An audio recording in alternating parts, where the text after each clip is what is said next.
À 18h passées de 58 minutes, c'est donc le début du 19-20. Nous sommes le mercredi 3 octobre. Bienvenue et bonsoir à toutes et à tous. Dans l'actualité ligérienne ce soir, il y a tout d'abord ce gaz, le radon, qui est autour de nous et surtout peut provoquer de très graves maladies.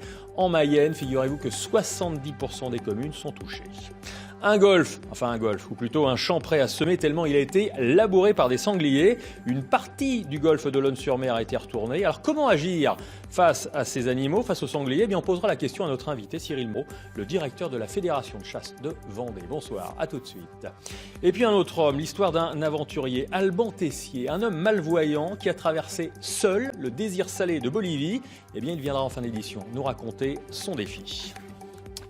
Voici donc pour les titres et on commence. Allez, je vais vous présenter un homme à présent. Regardez cet homme avec ses lunettes de soleil et les drapeaux autour de lui, le sel. Il s'appelle Alban Tessier, il a 42 ans, il habite près de Nantes. C'est un enseignant en institut spécialisé auprès de malvoyants. Il est malvoyant lui-même, marcheur malvoyant, et il a traversé en juillet dernier, en 7 jours, le désert de sel du sud-ouest de la Bolivie. Il est avec nous ce soir. Bonsoir Alban Tessier. Bonsoir. Vous voyez flou, c'est comme ça qu'on va dire, vous voyez flou dans un trou de serrure pour qu'on comprenne bien un petit peu le mal dont vous souffrez ? Oui, pour résumer, c'est ça en fait. La rétinite pigmentaire, c'est une maladie dégénérative de la rétine.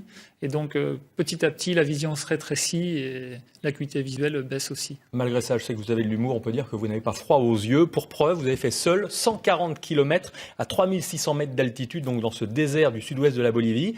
Pourquoi vous êtes lancé un tel défi ? Alors, ce projet a été porté par une association qui s'appelle l'association à perte de vue et qui souhaite sensibiliser au handicap visuel, donc par des projets médiatisés de ce genre. Et donc, c'est pour le dépassement de soi ou pour montrer quand on en a un handicap, quel qu'il soit, on peut faire des choses ? C'est exactement ça. En fait, c'est de montrer qu'il y a des possibles malgré le handicap. Qu'est-ce qui a été dur, physiquement, psychologiquement, dans cette aventure ? Physiquement, oui, forcément un petit peu, parce que il y avait le poids du matériel à porter. 55 km, kilos, pardon. 140 km, 55 kilos de matériel. 55 kilos, c'est quand même lourd à porter. Avec le temps, c'est de plus en plus difficile. Les conditions climatiques ont été aussi assez difficiles.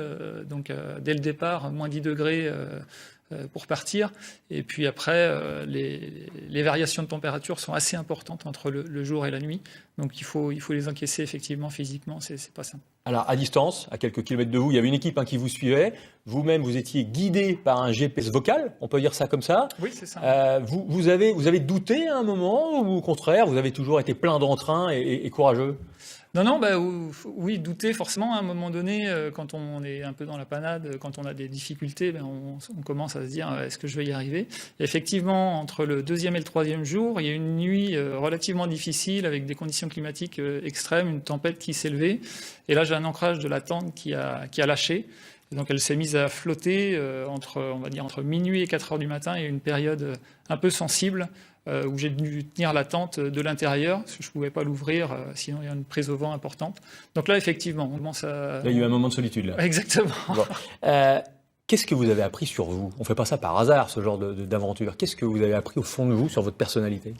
Je suis quelqu'un d'un naturel assez stressé à la base. Et puis, en fait, malgré tous les problèmes qu'on a pu avoir, déjà même avant le départ, on essaye de tout bien organiser. Et puis, en fait, il y a tout un tas de choses qui se passent. Et en fait, au fil du temps, je réglais les problèmes les uns après les autres. Et je me suis dit, tiens, en fait, c'est une ressource que ça, je n'avais pas décelé avant, en tout cas. Donc, vous avez découvert ça dans votre personnalité. On peut suivre votre aventure. Vous avez mis votre t-shirt à pertedevue.fr. C'est le site internet. On vous remet l'adresse. Voilà, sur lequel vous pouvez vous rendre si vous voulez suivre toute cette aventure de Alban Tessier en Bolivie, dans le désert de sel. Merci beaucoup. Merci. Et puis, on vous recevra pour le prochain défi. Je suis sûr que vous y pensez déjà. On en reparlera plus tard. Merci à vous. Merci. Bientôt, la soirée. Et à demain.